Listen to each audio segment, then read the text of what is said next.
Welcome back, kids. Welcome back. It's good to see you. All I'm looking at is a black camera. It's really not looking at you, but it looks like I'm looking at you. Does it look scary? Am I scaring you? Am I getting closer? Am I getting... Hey, that's creepy.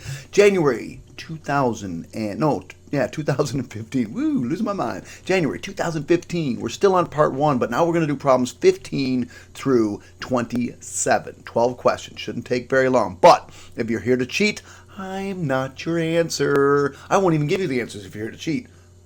Because if you're here to cheat, all that you're going to hear is this. But if you're here to actually work and you understand and things, you're going to actually hear my voice. It's cool. It's like magic. I've got it worked out. Okay, but seriously, please do your work. You're not going to do well on the Regents exam if you're here just to copy down what I write. You have to try these on your own. You have to fail over and over and over again because then you will find success. Ooh, I'm such a motivational speaker, but I'm dead serious. Problem 15 is what separates the men from the boys, the ladies from the women, the crazies from the... Okay, that's just going. Okay, there's a lot going on in this problem. Let me just talk about this problem. By the way, if you get 100, please let me know.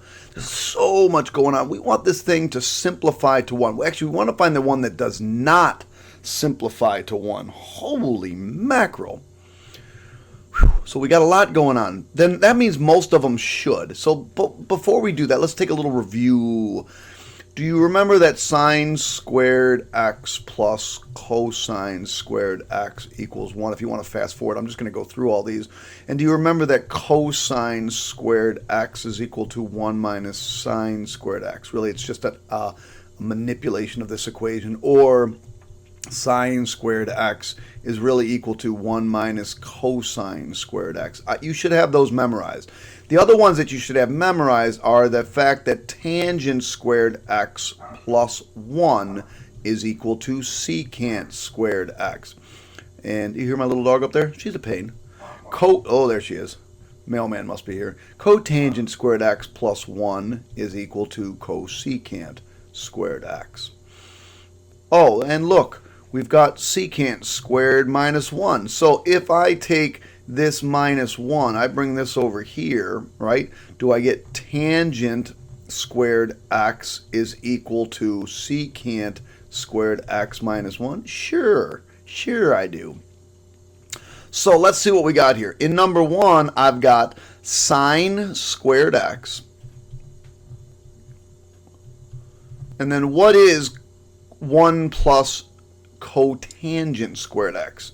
Well, 1 plus cotangent squared x is cosecant squared x. Well, then you also have to remember that cosecant squared x is really 1 over sine x. So those cancel, gives me 1. Now let's try this one. Now we have secant squared x. What is 1 minus sine squared x? Let's look over here. It's 1 minus sine squared x, there it is equal to cosine squared x. So this is cosine squared x. Well, this is really 1 over cosine squared x times cosine squared x over 1. Those cancel, leaves me 1. I'm out of room. Going to get rid of this one for now. Then I've got cosine squared x times... I don't even know what tangent squared... I know what tangent squared plus 1 is, but I don't know what tangent squared minus 1 is. I'm kind of thinking this is the answer. But let's go to that last one and let's just check it out. Let's just go through and see. Who knows? So, cotangent squared x times... Ooh, see what we did here? Right, secant squared minus 1 is tangent squared, so this is tangent squared. And do you remember, there's a couple things you remember, but do you remember that cotangent is really 1 over tangent squared x? So this is times tangent squared x over 1, and those cancel, leaves me 1. So my answer is this one. Tough question, lots going on there. There are some ways to use the calculator on that problem, but kind of tricky. We'll move on. Oh, look, there it is, not a page width again. All right, so we're going to multiply these. Product means multiply. So we're going to multiply these, and we're going to keep these under a cube root. 16 times 4 is 64. A to the fifth. Remember when we multiply, we add the exponents. B to the sixth. So now what I want to do is I want to write this as perfect cubes and not perfect cubes. Well, let me write my perfect cubes out. 1, 2 times 2 times 2 is 8. 3 times 3 times 3 is 27. 4 times 4 times 4 is 64. 5 times 5 times 5 is 125. 6 times 6 times 6 is 216. 7 times 7 times 7 is, I'm not sure. Might be 343. Don't really care. I'm done. I know that 64 is, in fact, a perfect square, so I will leave that. That's not a problem. That's a 64. Perfect. A to the fifth. Now remember, when you're dealing with cube roots, you're looking for groups of 3. So I'm going to write it as a cubed times a squared. But b to the sixth, 6 is a multiple of 3, so I'm going to leave it as b to the sixth. And then I'll come in with my black marker. And the square root of the cube root, see how they have 8s here, by the way, not the right answers. The cube root of 64 is 4. So this becomes a 4. The cube root of a cubed is a. And the cube root of b to the sixth is b squared. So my answer is choice A. Now, I want you to know for certain that you got this correct. I want you to be like, bam, I know I nailed that question. Ka-cham. So, what I want to teach you is a real quick test using your calculator. And this works on the 84s as well as this calculator and anything. So what we're going to do is we're going to take some random numbers and we're going to put them into A and B. Never use 1 or 0. So let's do 2 stow A and 3 stow B. And then I will type in the original. So I got to do in the, this is kind of a pain in the neck, but you got all kinds of time. We're going to do the cube root of 4A squared. This calculator doesn't like when you do that. Times A squared times B raised to the fourth. Get out of this one. Times, it's product, you still have to know it's product, times cube root of 16A cubed times, damn, I forgot the times there, B squared. Do I got it all typed in there right? I hope so. Hit enter. Yeah, that's obnoxious. Now type in the answer we came up with. 4AB squared cube roots of A. Do we get the same answer?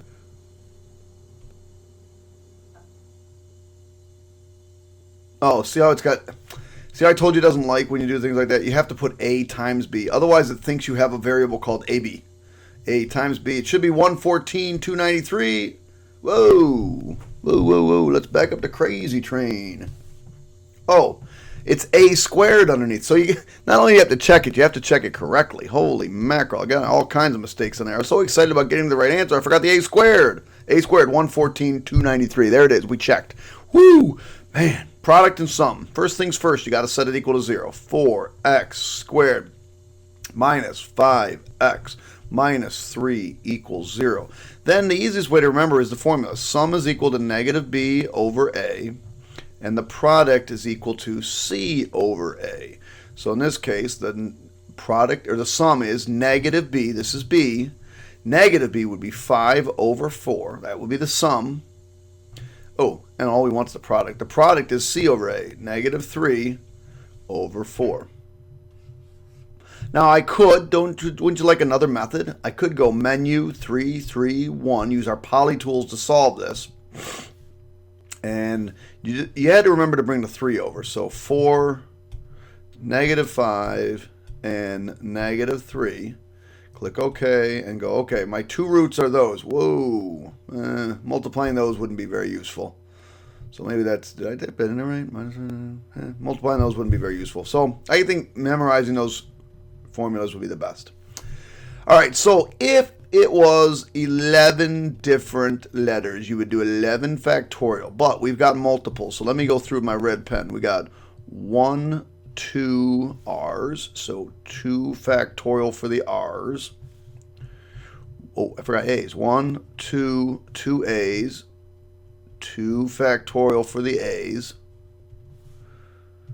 We've got 2 N's, 1, 2 N's, so 2 factorial for the N's.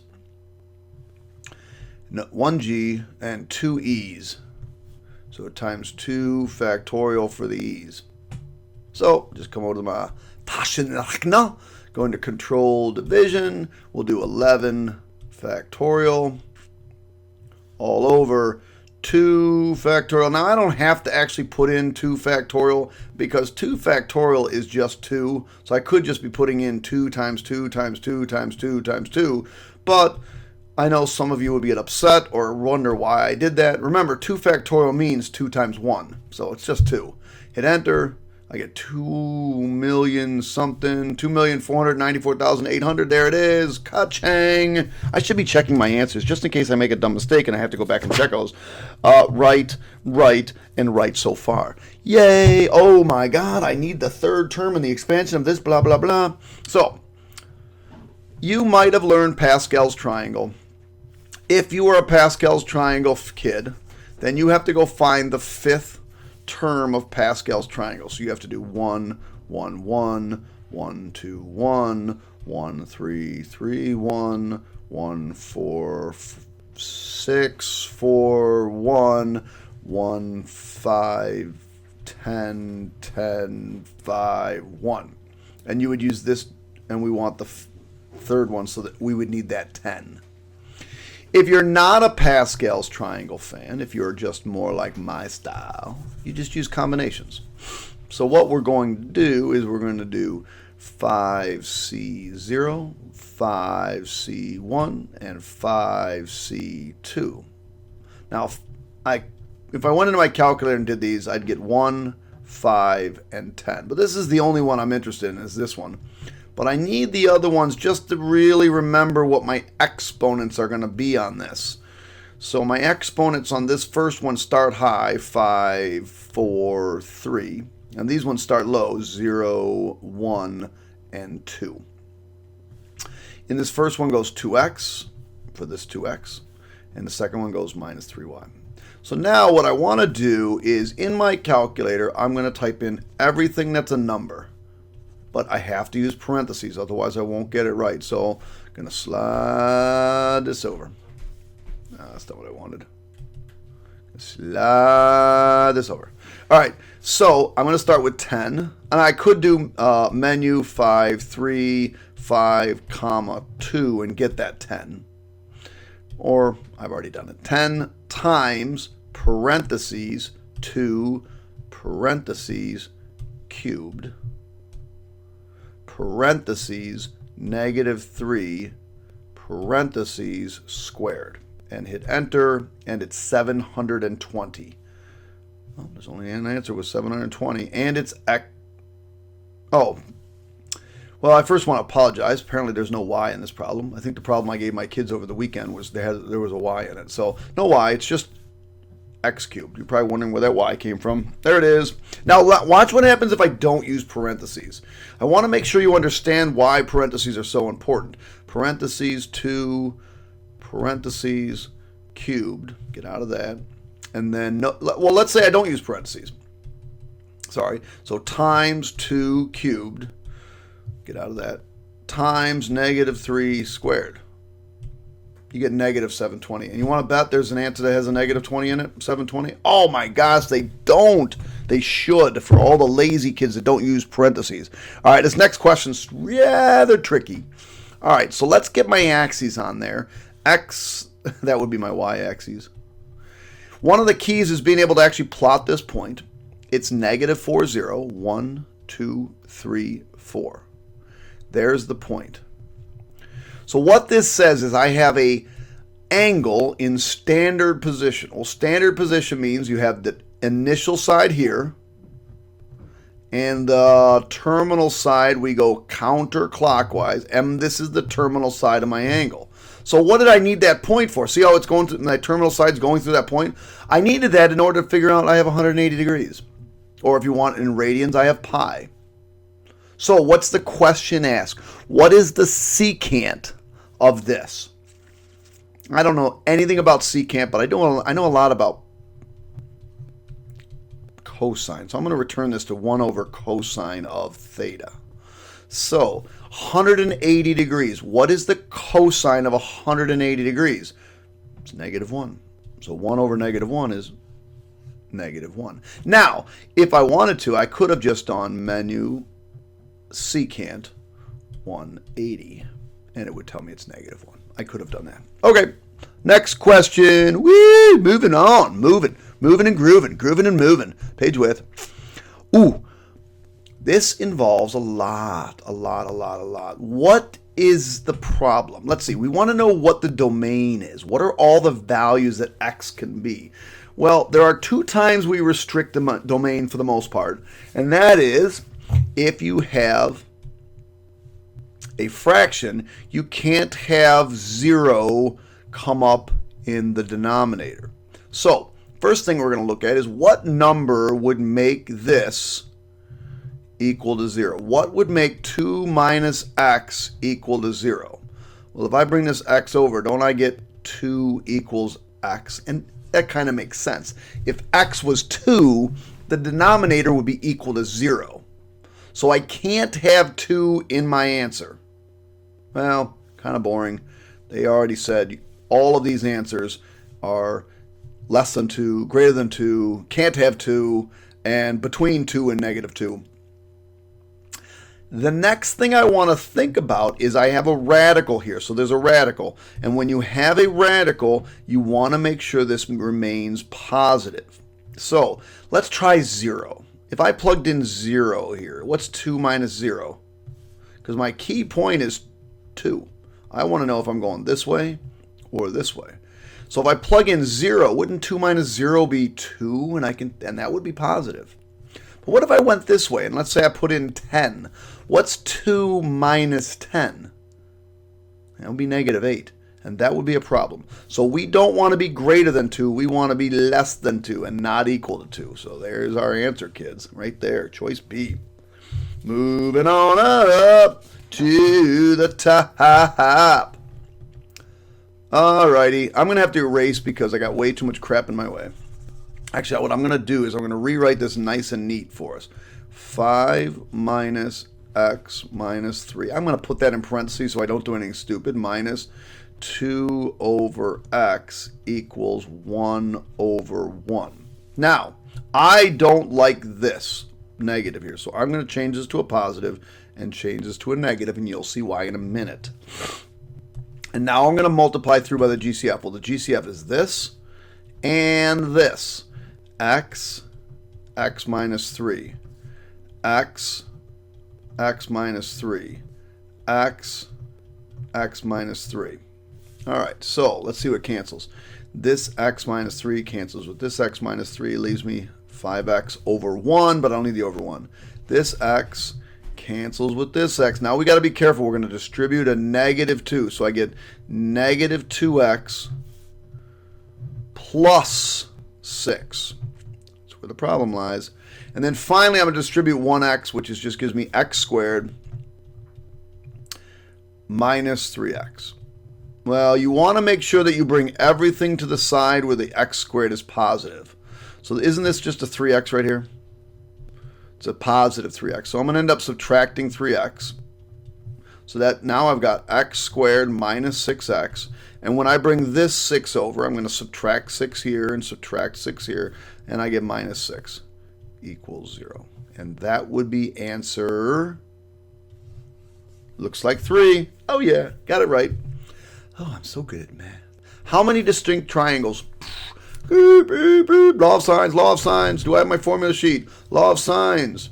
There she is. Law of sines. We're going to use that. Oh, Got to go back to page width because, oh, and I want to go back here. Come on, fix this, Microsoft. It's driving me crazy. It was kind of whiny. So I want to use the law of sines. Let me see about my triangle first. A, B, and C. A is 30, and A is the square root of 34, trying to trick me, and B is 12. So I want to use the sine of 30 over the square root of 34. Wait, is that how they do this? Sorry. Oh, they always do the other way. I don't forget about that. Ugh. Stupid thing. Driving me crazy. It doesn't matter the way you do it. I matter. Ooh, sounding weird. A little weird. It doesn't matter the way you do it, but let's do it the way it's in the thing. So square root of 34 over the sine of 30 is equal to 12 over the sine of B. Well, we're going to cross multiply, so I get square root of 34 times sine of B equals, that's a B, not a 13, equals 12 times the sine of 30. And of course, everybody knows the sine of 30 is just a half. I'm going to divide by the square root of 34. I'm going to divide by the square root of 34. Now I get all kinds of interesting questions from my kids. You're going to do control division. 12 times the sine of 30 all over radical 34. But Mr. Krause, I get this.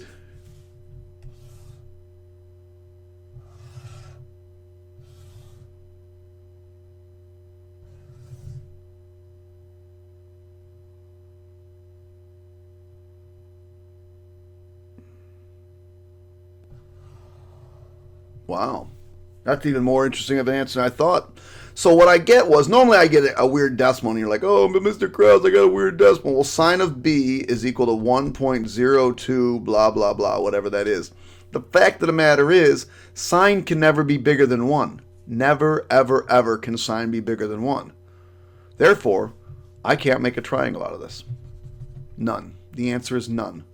Now, had that turned out to be something like 0.45, I would take the inverse sine of it, and then I would figure out what my angle is and then see how many triangles I can make. But it wasn't, so we're moving on. So, oh yeah, this is just some guy trying to figure out if you can do a little algebra. We're going to distribute. Now notice these are conjugates, 1 plus, 1 minus, which means I don't have to do the full double distributing.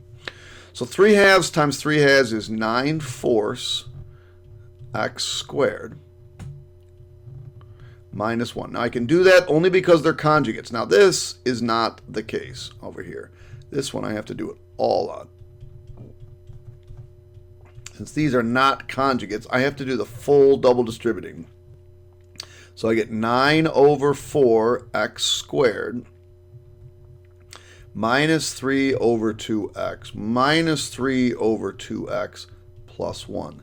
So this whole thing will clean up to 9/4 x squared minus 6/2 x plus 1.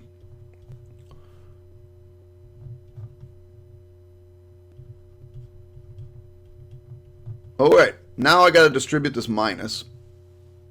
If I can find my mouse, distribute this minus. So this will become minus 9/4 x squared. That means that and that will cancel. This becomes a positive 3x. And this becomes a negative 1. So 1. So I got negative 1 minus 1 plus 3x. So that's 3x minus 2. Choice 4. Woo, that was a tricky question. Now, having said that, although I don't want to put this in my calculator because I think it would take too long, I could clearly just take a variable, store it into x, type all that in, type that in, and see if they get the right answer. You don't believe me. I know you don't. So we're going to do it. So if you don't want to see this, just fast forward. If you want to see it, don't fast forward. Let's take 2 and stow it into x. So now what I'm going to do is I'm going to type in exactly what's there. I know this is probably over my head. Let me see if I can shrink this up a little bit. Where'd it go? All right. So what are we going to do? We're going to do parentheses, control division. Again, fast forward if you don't want to watch, or you can just watch to the end. 3/2 x plus 1, parenthesis, control division, 3 over 2 x minus 1, parentheses, minus, parentheses, control division, 3 over 2 x minus 1, and take that whole thing and square it. Now you're going to get some weird answer. Oh, you get 4. And then I do, okay, what's 3x minus 2? Oh, 4. Boom, done. How long did that take me? Maybe a minute? Do you want to know if you got the right answer? Why not use it? Let's go to page 9 and change the width again because it's annoying. Ooh, careful on this one. This one has a frequency column. So when you're going to use your calculator, you know, you can't just put in 5, 7, 8, 12, and 14. You have to put in their frequency. So I'm going to come over to my calculator. We're going to go into home mode. We're going to go into spreadsheet, and we're going to call one of these X. I'll call them N for number. I don't like using X very much. And we'll call this F for frequency. So 5, 7, 8, 12, 14. It's easier using the keypad. And 9, 5, 8, 8, 8.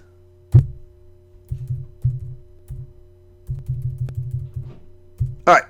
So then I go into menu, statistics, stat calculations, one variable statistics. Now I only have one variable, and I really only have one list. Watch what happens. Where is the list of numbers I want to look at? I want to look at the numbers, N, but I have a frequency list, so I'm going to change my frequency list to F, and I click OK, and I come down here, and I look at my 5-number summary, and my 5-number summary is right there. So it's 5, 7, 8, 12, and 14. How is that possible?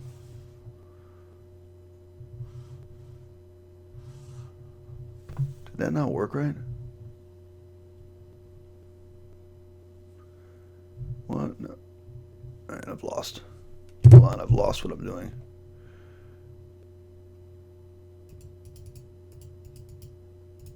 No, quartile 3 is 12, quartile 1 is 7. I'm just going to take those two and subtract them. So it's quartile 3 is 12, quartile 1 is 7. I'm just going to subtract them and get 5. Now don't fall for this. The answer is 5. All right, moving on. We only got 2 left. A wheel has a radius of 18 inches. Which distance to the nearest degree does the wheel travel when it rotates through an angle of 2 pi? Oh my gosh, they gave you the easiest problem ever. This is S equals theta r, where S is the arc length. This is my angle in radians, and this is my radius. Well, they gave me everything. I just got to go to my calculator and go, oh, okay, calculator. 18 times control division, 2 pi. Was it over 5, I think? Yeah, over 5. Over 5. And I get 22.6195. 22.6195. Round to the nearest inch, 23. All right, so this one says basically what we're going to do is we're going to take this and you're going to put it in for x. In for x. So we're doing f of a plus 1. So whatever's in there goes in. So it's 4a plus 1 squared plus, minus a plus 1 plus 1. So let's see. 4a plus 1 times a plus 1, because we're going to double distribute, not be lazy. This is just minus a minus 1 plus 1. Oh, those cancel. Don't need to worry about those anymore. So this is 4 times, now if I double distribute, I get a squared plus a plus 1 minus a. So this gives me 4a squared. Now these are make 2a, and 4 times 2a is 8a plus 1 minus a. And then just combine those to get 7a. So which one has 4a squared plus 7a plus 1? Oh, plus 4, dummy. Distribute the 4, plus 4. Plus 7a. So this is 4a squared plus 7a plus 4. Choice 4. All right, that's it. Yay, we're done. Finally. All right, so keep watching. There's more videos. Keep working hard. Summer's almost here. Yay. If you get 100, please let me know about it. Also, please do me a favor and subscribe to my channel. The more people subscribe, the better for me. Thanks, guys. Keep checking back. Good luck on your Regents exam. Do well. Good luck, good luck, good luck, good luck. Study hard.